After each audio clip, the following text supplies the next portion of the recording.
best we can. Each man must do his bit. Welcome to another edition of The Public Interest. My name is David Granger, and on this series of programs, we examine issues that concern the Guyanese public, particularly here at home and also in the diaspora. And what is more important at this moment than the way we run our communities, our neighborhoods, our municipalities? Because as soon as you step out of your house, you are in the realm of local government. Is your community flooded? Are there mosquitoes? Do the children have playgrounds? Do the streets have lights? These are issues that concern local government. And it's important that the local government, the government of the neighborhoods and the municipalities, be put in the hands of the people who are most concerned. So, local government elections are not a sideshow.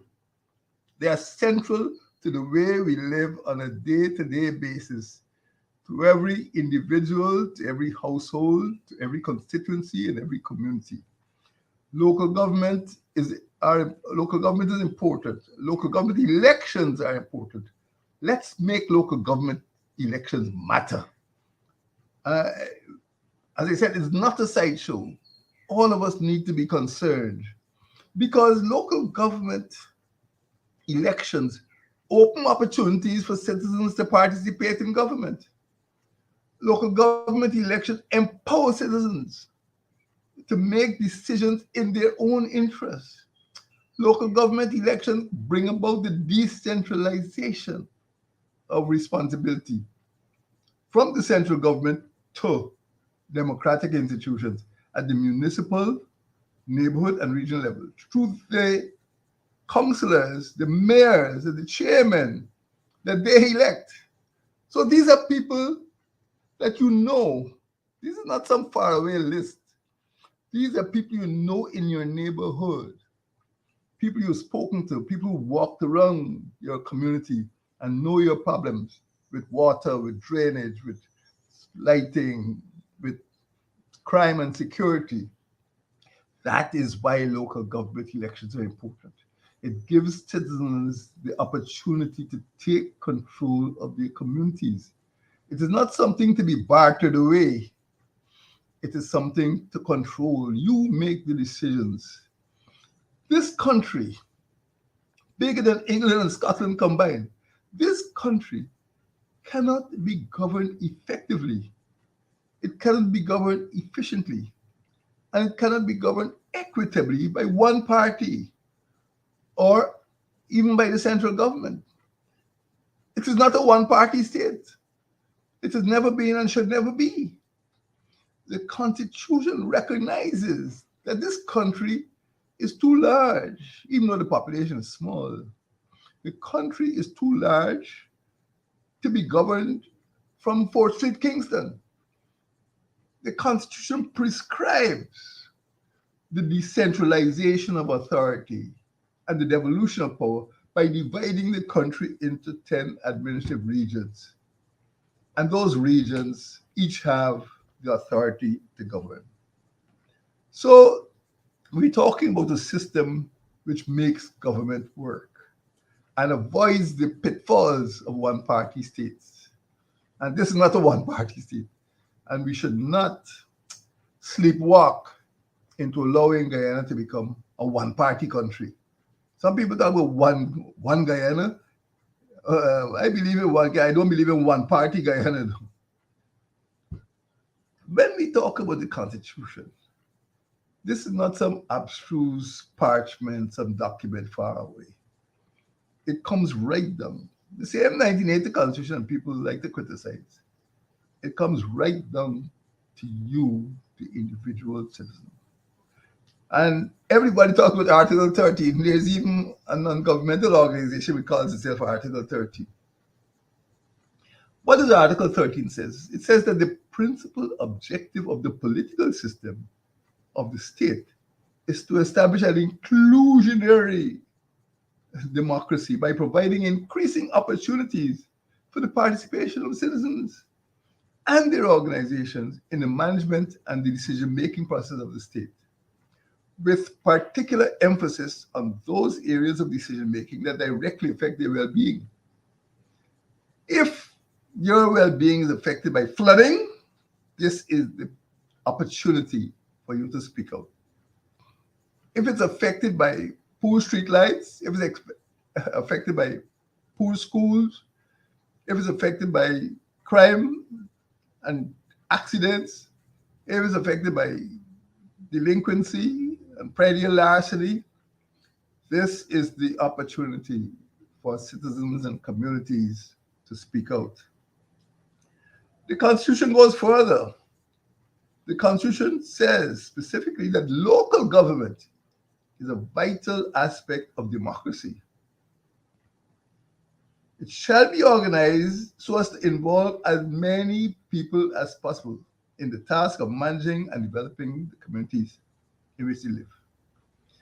It is a shame, it's a pity, it's a tragedy, a travesty that turnout in local government elections is always lower always lower than turnout at general regional elections. Everybody's excited about the National Assembly, but turnout at local government elections should involve as many people as possible. In fact, it should be larger than the turnout at GRE because LG concerns us all. I'll come back to that in half a minute. But you must understand something about the People's Progressive Party civic. In fact, you can call it the PPP control, because there's nothing civic about the way it goes about local government. In essence, the PPP is not a socialist party, as some people seem to think. It's a Leninist party. Lenin and Marx were two different people. Marx is a communist, a socialist. Lenin is a control freak. That's what it is about. The PPP is a Leninist centralist party, and it believes that all decision-making must come from the Central Committee. That is the problem. It doesn't believe in allowing the people at the grassroots level to speak. Central Committee will speak for them. So what we have here over the PPP, PPP's history, especially during the 23 years between 1992 and 2014, it refused to conduct local government elections. It had once, and I think in 1994, and never again. For 20 years, the PPP did not have local government elections. It refused to enact or assent to changes in legislation which were passed by the National Assembly. I was a member of the 10th Parliament, and we passed local government elections, and the president of the day refused to assent to the legislation that the National Assembly had passed. Legislation in connection with local government. It refused to cooperate with elected neighborhood democratic councils. And instead, it sent their ministers of local government, you know who they are, around the country, and they dismantled 36 elected NDCs and installed their own handpicked IMCs, interim management committees. Unbelievable. It's worse than dictatorship. But this is the PPP record.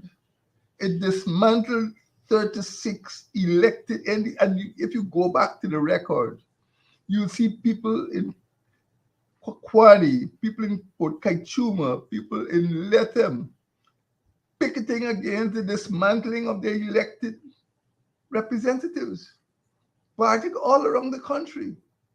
36. It means that you have elections, and if you were not in favor of the election results, you can actually use a distorted version of the Constitution to remove the elected officials and install IMCs. This is the legacy of the People's Progressive Party. They moved elected NDCs and installed IMCs, which they could control. So PPP has really adopted lock, stock, and barrel the type of situation we had during the British regime. That is to say, the district commissioners were not elected, they were appointed. And if you ever lived in a district, and in many respects, the districts are similar to the region, the district commissioner was like a little governor. Nobody elected him, but what he said was law. He controlled everything. The hospital, the public works, communications. And what the PPP has done, despite our independence, is adopted lock, stock, and barrel the old colonial, direct, dictatorial district administration that we had under the district commissioners, who are mostly, people of a different color or class. Once you're dealing with a PPP in local government, you're talking about control. You're talking about control. You're talking about control. Those are the three watchwords in the PPP attitude to local government. Control, control, control. It's not about cooperation. It's not about consultation. It's not about collaboration. It's about control. That's the long and short of it. Very simple. PPP is not a complicated party to understand. Not complicated. And you pay attention to what is being said by senior PPP leaders today. You'll see that nothing has changed in 73 years in that party. Nothing has changed in the attitude to democracy. What we have now in Guyana is that since it entered office 33 months ago, the PPP has been campaigning. This is the longest local government campaign we have ever been. That is why they had to keep kicking the can down the road when the APNU got into office. We had local government elections within 10 months. In less than a year, we came into office, and in less than a year, we had local government elections. The PPP is coming up to 3 years in office, and they're kicking the can down the road because they want to make sure everything suits them, suits that party. So we are on a campaign. When you see the PPP going to Mocha Arcadia, when they go into Belladrum, when they go into Linden, New Amsterdam, Bartica, that is what it's all about. It's a local government campaign. It's not planned. It's not development. It's not about drainage and irrigation. It's about control. How can we listen, read their words carefully. How can we control this town? How can we control this village? The PPP's policy is notorious. It's winner takes all. That's all. Its policy is simply to capture and control every single town in this country. Not to effect efficient drainage, not to cut down traffic accidents or, landslides in the hinterland or crime or the syndicatos in the border. It is to control every municipality. And spokesmen for the PPP have been very specific. They said if they're going to go into control the PNCR constituency, they made it clear that their objective, their mission is to control Georgetown, Linden, and New Amsterdam town councils. In fact, one spokesman said, this is what One Guyana means. And let me quote his words in case there is some doubt. One Guyana, this is what One Guyana means and can be and will be. One Guyana means one party. One Guyana means one party in control. It does not mean that the PPP is prepared to consult, to collaborate, or even to cooperate with local residents. They have already decided what is good for you. And their mission is to take control by hook or by crook. So the PPP centralism, this Leninist policy, has actually damaged the economic development of many urban and rural communities. What you see happening in some towns, like even Georgetown, is that the policy of control is not to allow the PNC controlled municipalities to succeed. Or in Linden, you can see what is happening. I was very proud of the, councillors in Linden who put on their green polo shirts and protested against the PPP's control of the news media in that town because they intended the only message that the Lindeners must get is the PPP message. And they shut out the message of the boys in green.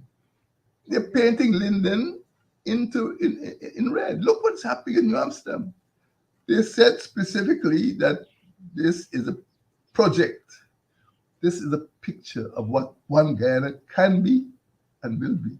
Those are not my words. You check the newspaper, you'll see who said those words.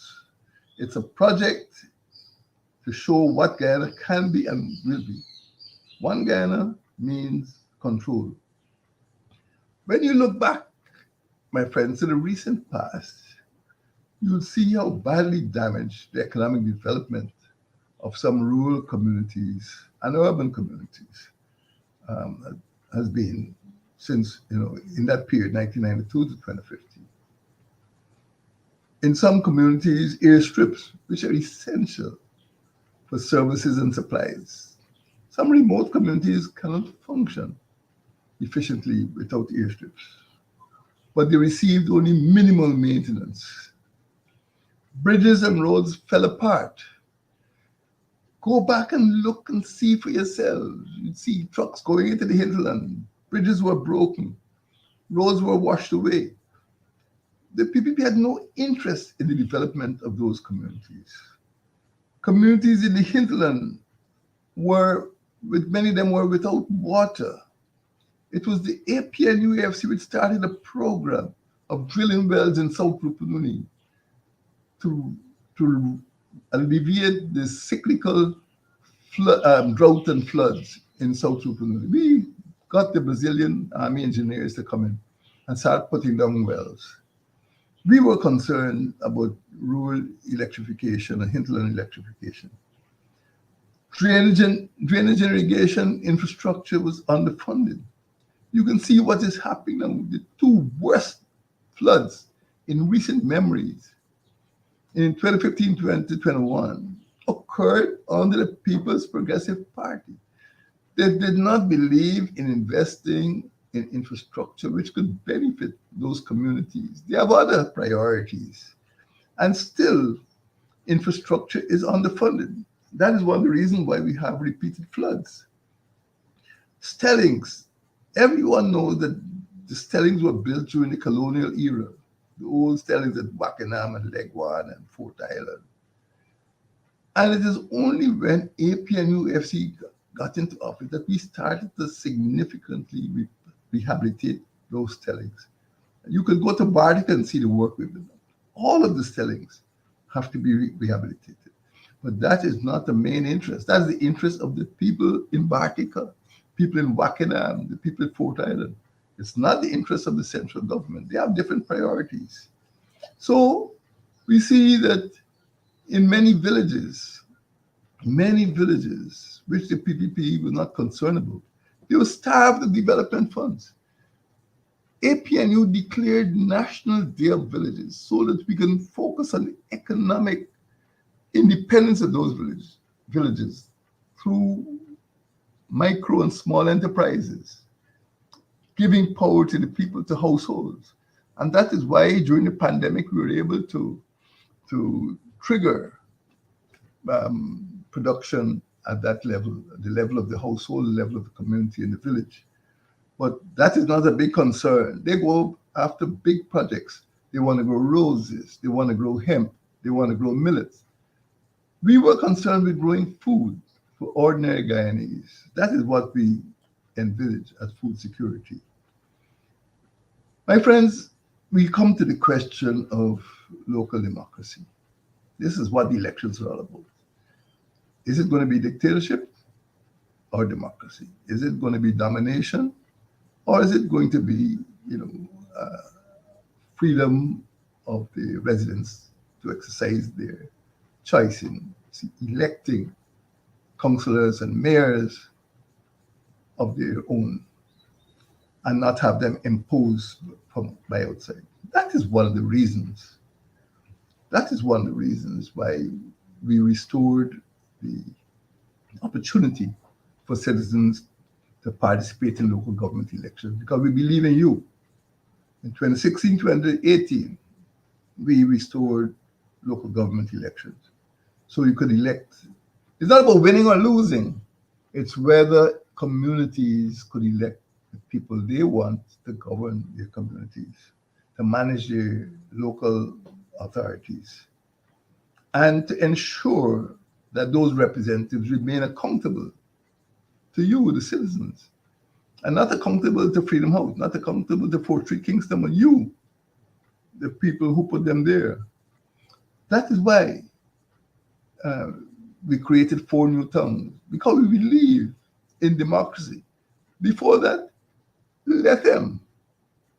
Let them was a neighborhood democratic council which the PPP removed, and let them governs a region bigger than Costa Rica. Bartica was an NDC which the PPP removed and installed an interim management committee. And Bartica administers a region that is bigger than the Netherlands, and so it goes on. It was the insight and foresight and commitment of APNU to establish those 4 towns so that these huge regions, the biggest parts of Guyana, could be more effectively, more efficiently administered. And it calls for decentralization of development. It calls for moving authority from the center and placing power directly in the hands of the people's representatives, your representatives, the people you choose. That is why I proclaimed 7th of November as National Day of Villages, because we believe in villages. The majority of Guyanese live in villages, not in Georgetown, Linden, and New Amsterdam. They live in villages. Africans, Indians, and Amerindians live mostly in the villages, and that is why we declared National Day of Villages. It's symbolic, but it symbolizes my government's commitment to strengthening the villages in which the majority of the people live. Greatest happiness, for the greatest number of people. That is where the majority of people live. And they were given the opportunity to develop their communities. That is what we mean when we speak about local democracy. On a sad note, and I do not like speaking about other parties, I speak about my own party. I'm a member of the People's National Congress Reform. But it is a travesty that greater opportunity was not seized by some of the so-called small parties. And I believe in small parties. I believe in coalitions. I believe that parties must come together. I don't believe in this vision of the PPP that there must only be one party.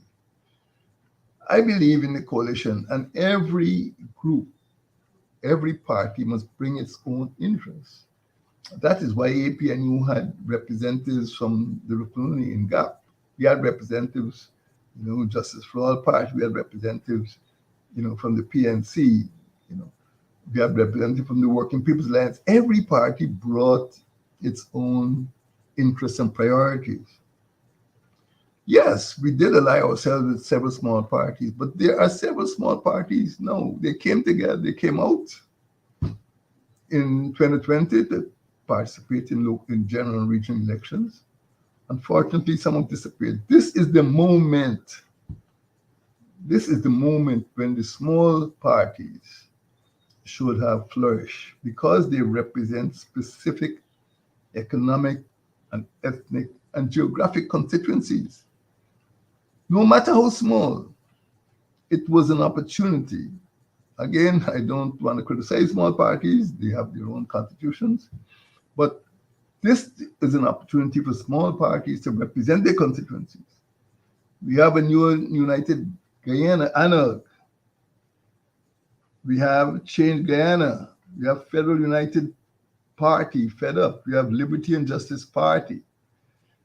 We have the new movement, the Citizen Initiative, Organization for Victory of the People, People's Republic Party, United Republican Party. All of them won a little bit of support, nothing massive. But these parties should have had a field day in local government elections. Regardless how small, they can go to their constituencies and say, we will represent this neighborhood, we will represent this municipality. It is not the opportunity to disengage. It's not the opportunity to disappear. It is not, I feel, and forgive my being a bit intrusive, it is not a strategy for strengthening democracy. So, my friends, where are we? What is the way forward? APNU AFC on the 1st of January 2020 launched an ambitious plan. It was called the Decade of Development, 2020 to 2029. The clock is ticking on the decade. It was aimed at developing the country through the prudent expenditure of petroleum revenue. Remember, it came the month after I declared in December 2019 National Petroleum Day, when it was confirmed beyond doubt. Only in 2019, when the first barrel of oil came out of Guyana's territory offshore.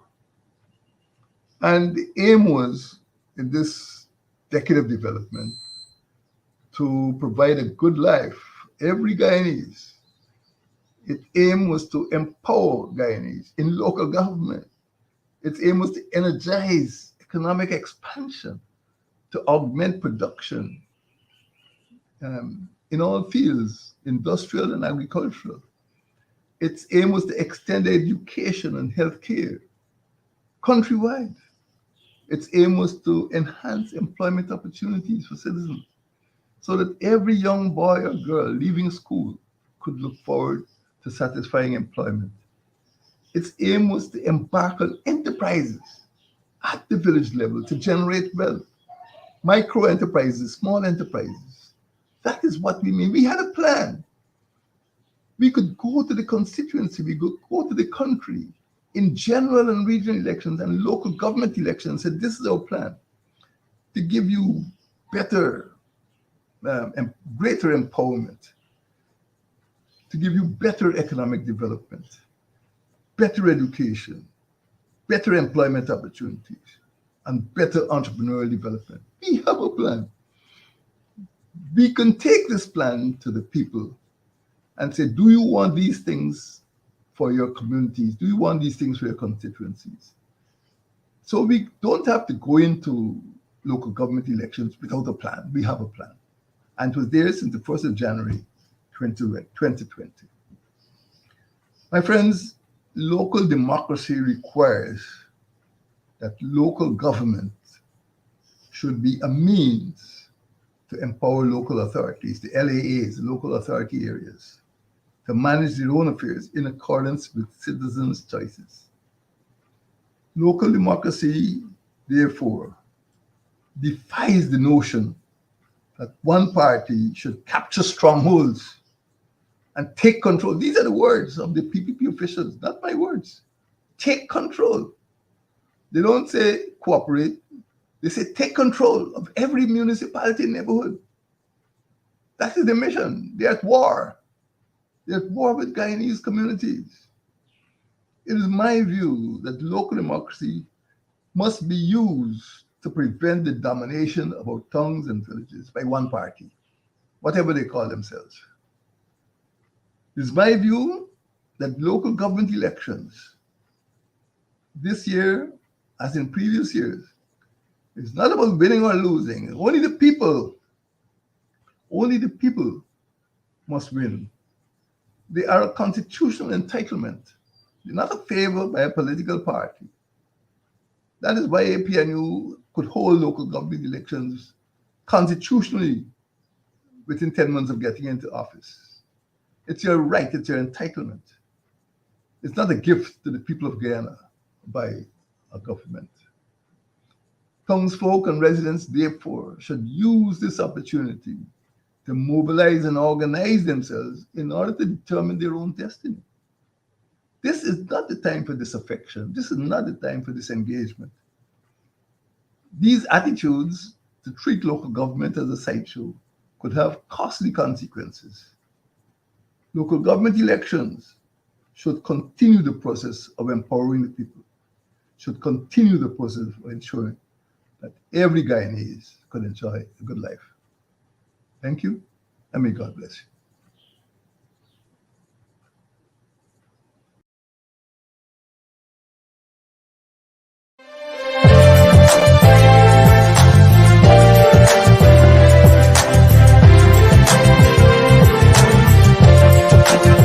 Let us cooperate for the younger. Let us cooperate for our land. Let us resolve to fight together. See we do it right together. Can we do it? Yes, we can. Each man must do